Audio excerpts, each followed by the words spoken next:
What you're witnessing here are efforts to stop drugs from coming across the U.S.-Mexican border. You know, almost every car crossing is crossing for a legitimate reason. It's a very small percentage that comes in carrying contraband. But I think when the inspectors pick up on something, their success rate's pretty high. When you saw the dog sit down at the back of the car, that's how that particular dog alerts. Special Agent in Charge, Scott Brown, oversees the Phoenix Field Office for Homeland Security Investigations. And drugs are a big part of what he does. So this is how it happens. I mean, what we're witnessing here is what happens every day along the southwest border of the U.S. And, you know, the officers at the ports of entry are phenomenal. They're fantastic at identifying fresh tool marks that shouldn't be there. So a screw that's been recently turned that there wouldn't really be a reason for it to be recently turned, they can pick up on that. I mean, they're experts at what That's just human art and intelligence together. Absolutely. What they find? About 24 kilos of hard drugs.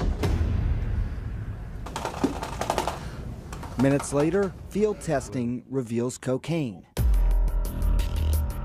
Situations like this were a central tenet of President Trump's argument this week for a wall.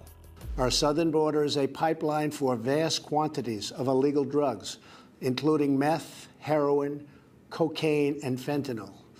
Every week, 300 of our citizens are killed by heroin alone, 90% of which floods across from our southern border. But I wanted to learn just how effective the wall would be.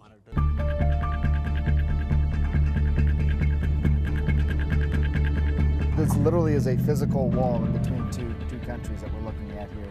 The vast amount of hard narcotics don't come through at places like this. The vast amount of hard narcotics come through at the ports of entry where we just were. And besides meth, cocaine, heroin, or marijuana, it's fentanyl, which is 50 times stronger than heroin. It's the biggest challenge nowadays.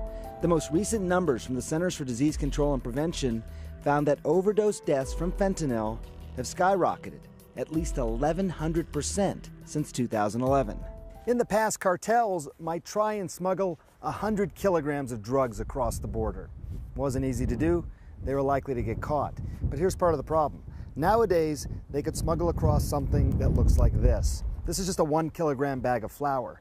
But if this were street fentanyl, it would cost about $8,000 to make, could be turned into 1 million pills, and then sold for $20 to $30 million on the black market. All of that from a small container that looks like this. The vast majority of fentanyl is produced in China. It comes into the U.S. two ways. It comes into Mexico, where it is either pressed into pill form or combined with heroin. The other way it comes in is American consumers buying it direct, oftentimes from vendors out of China. And then it gets mailed in? U.S. mail, which is the most common, a very small quantity of fentanyl, is very hard to detect in the masses of letters that come into the U.S. every day. How effective is a wall at preventing drugs from getting into the United States?